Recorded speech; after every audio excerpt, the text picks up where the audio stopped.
निकाल जा मेरे घर से इस बदसूरत काली शक्ल को लेकर। तुम मेरी बेटी नहीं हो। पिताजी प्लीज ऐसा मत कहिए, मैं आपकी बेटी हूँ। तू बेटी होती तो मेरा नाम गांव में शर्म से नहीं डूबता। मैंने क्या किया है पिताजी? तूने कुछ नहीं किया, लेकिन तेरी शक्ल ने सब कर दिया। राधा चुपचाप अपने कमरे में खड़ी थी। उसकी आंखों में आंसू थे और हाथ हल्के हल्के कांप रहे थे। वो बिना कुछ बोले कोने में गई और एक छोटा सा बैग उठाया। उसने बैग में कुछ फल रखे और एक पानी की बोतल डाली। उसके चेहरे पर दर्द साफ दिख रहा था, लेकिन वो कुछ कह नहीं पा रही थी। राधा ने बैग कंधे पर रखा और एक बार पूरे घर को देखा। फिर वो घर से बाहर निकल गई। गांव की कच्ची सड़क पर वो अकेली चल रही थी। सूरज तेज था, लेकिन उसके लिए सब कुछ फीका था। लोग उसे देख रहे थे, कुछ बातें कर रहे थे, लेकिन राधा ने किसी की तरफ नहीं देखा। वो बस सिर झुकाकर आगे बढ़ती रही और खुद से पूछती रही, क्या उसका कसूर सिर्फ उसका रंग है? धीरे धीरे गांव से काफी दूर जंगल में आ गई थी। जंगल में चारों तरफ सन्नाटा था।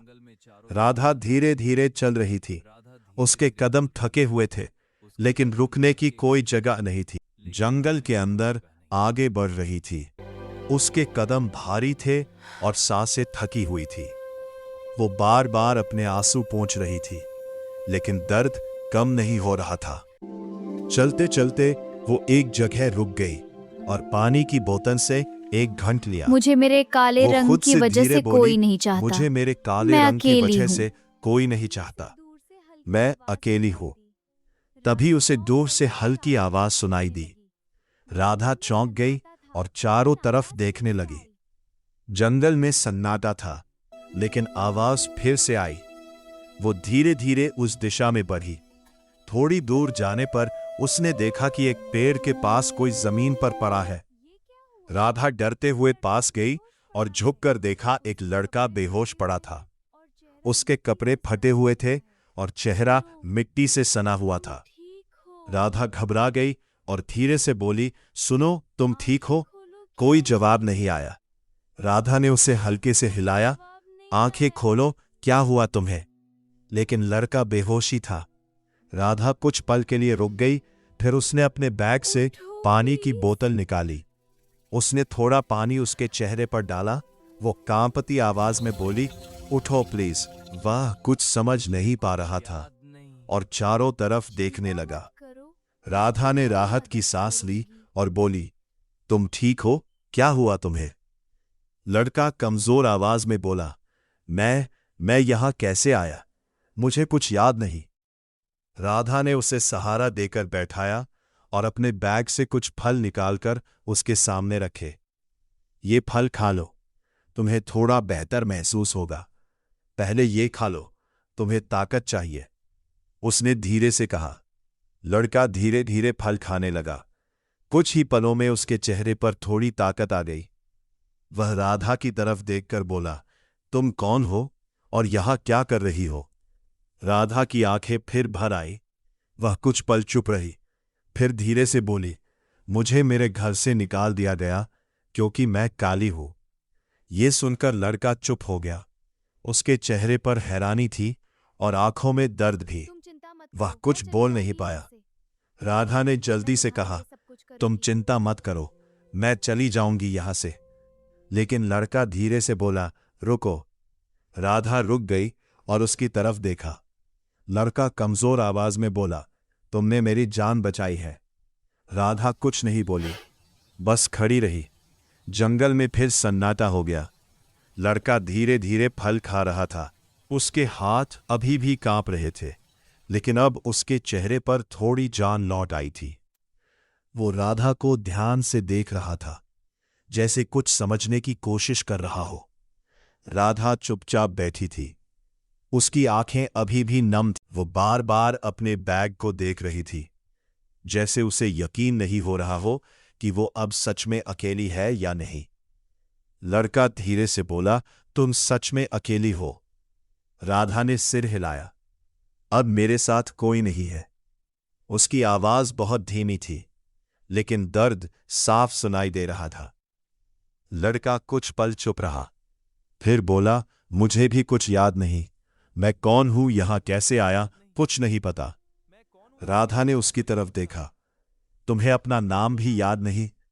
लड़का सिर पकड़कर बोला, नहीं, बस नहीं। इतना लगता है जैसे कोई बड़ा हादसा हुआ है।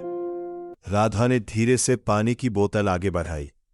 थोड़ा और पानी लो।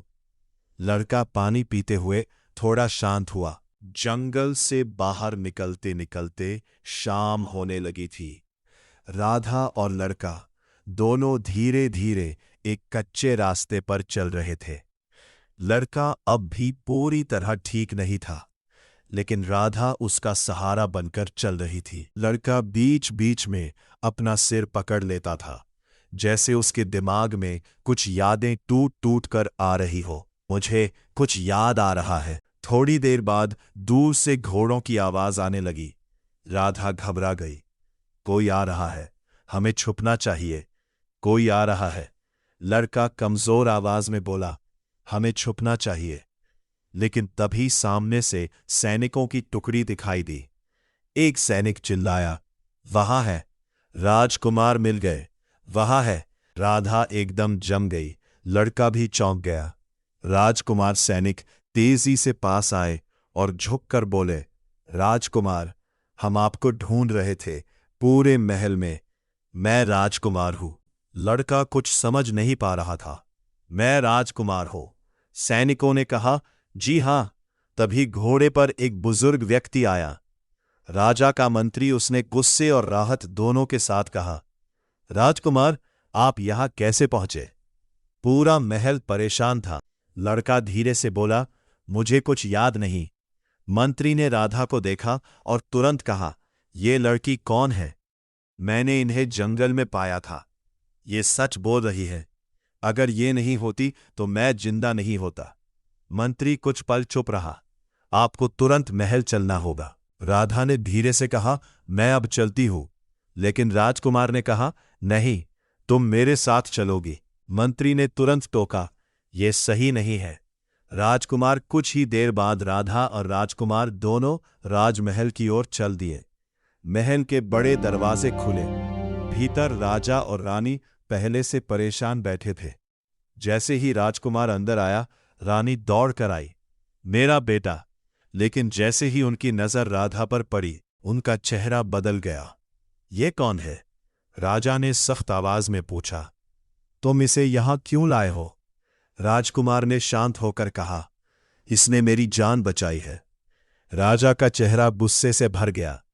जान बचाई या चान है? राधा डर गई। मैंने कुछ गलत नहीं किया।